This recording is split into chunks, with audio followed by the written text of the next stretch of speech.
Bonjour, cette vidéo s'adresse à des élèves de seconde. Il s'agit de vérifier qu'on sait bien développer une expression en mathématiques. Donc tout d'abord, rappelons ce qu'est développer en mathématiques.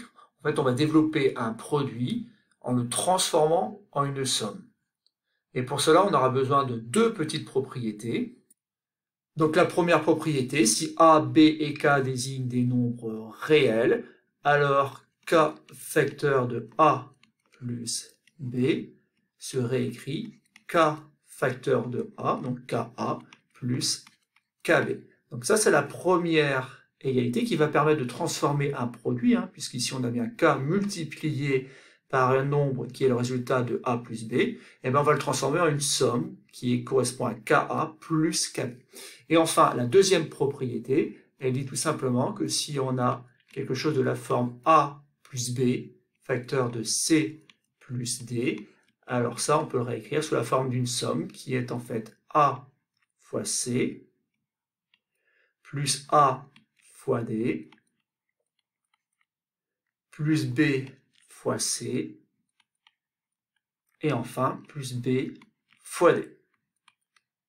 Alors là encore, on a développé, puisqu'au départ, on avait un produit, et qu'à la fin, on a une somme en fait de 4 termes.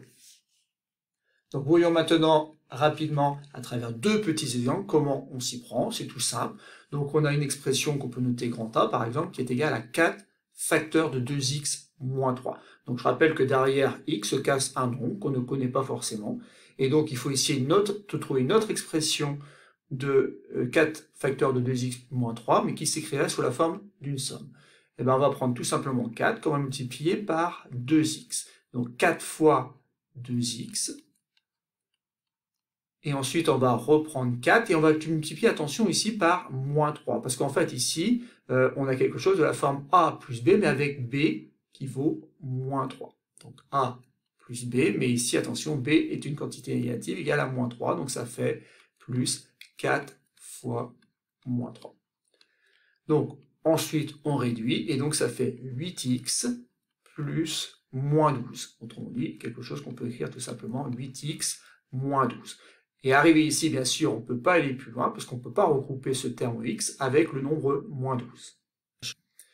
Et bien sûr, ce qui est assez simple à comprendre, c'est qu'en fait, cette ligne-là, qui est une ligne intermédiaire, ici, là, on sera peut-être amené en classe de seconde à éviter de l'écrire, tout simplement pour alléger les calculs. Parce que 4 fois 2x, le réflexe, ça serait d'écrire que ça vaut 8x. Et 4 fois moins 3, il serait bien d'écrire tout de suite moins 12. Parce que ce qui vous attend un petit peu dans les exercices, ce sont des expressions qui seront forcément un peu plus compliquées que l'expression grand A. Passons maintenant à l'expression grand B. Cette fois-ci, on reconnaît ce qu'on appelle une double distributivité. On est plutôt sur quelque chose qui aura la forme de A plus B, facteur de C plus D. Mais bien sûr, A et B peuvent correspondre à des quantités qui sont des nombres négatifs. Néanmoins, on va prendre x et on va le multiplier par x. Alors x fois x, ça donnera du x au carré. On reprend x et on le multiplie par 5. Donc ça fait x fois 5. On prend moins 3 maintenant qu'on multiplie par x. Donc ça fait moins 3 multiplié par x. On reprend moins 3 et on multiplie par 5. Voilà. Et tout ça, bien sûr, il faut s'habituer à l'écrire de manière plus simple. X multiplié par x, je venais de le dire, ça donne du x au carré. X fois 5, on le réécrit comme étant 5x. Moins 3 fois x, on va écrire moins 3x. Et enfin, moins 3 fois 5, ça fait moins 15.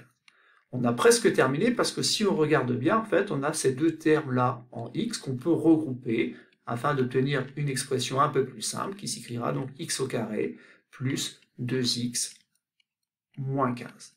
Voilà. Ce qu'il faut bien comprendre, c'est qu'on avait une première expression qui était écrite sous la forme d'un produit et qu'on a obtenu une expression qui lui est égale, mais qui s'écrit sous la forme d'une somme. Donc, ce qu'on pourrait faire, c'est tester ces deux expressions avec des valeurs de x qu'on choisirait de manière aléatoire.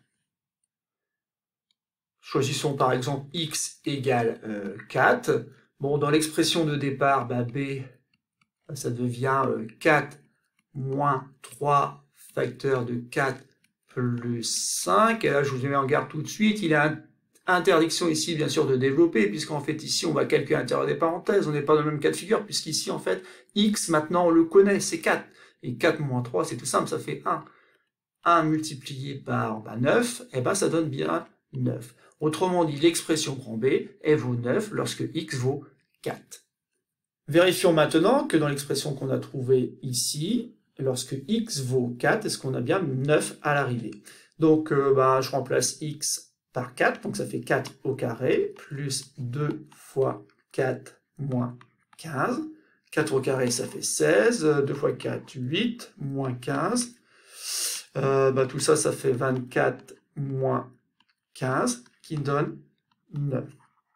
Donc on voit bien que pour cette valeur de x, on a bien la même chose. Lorsqu'on calcule la valeur de l'expression, qu'on prenne la valeur l'expression factorisée et l'expression développée qu'on a trouvée.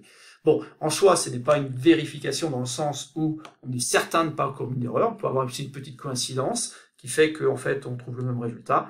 Mais si on testait sur d'autres valeurs, on verrait là encore qu'on trouverait la même valeur à la fin dans le calcul de l'expression. Donc, bien comprendre qu'en fait, ici, on travaille sur une autre forme de l'expression qui peut servir dans les exercices, notamment pour trouver des simplifications d'expression. Voilà, c'est tout pour cette petite vidéo. Je vous conseille de regarder une autre vidéo où on s'attachera justement à développer des expressions un peu plus compliquées.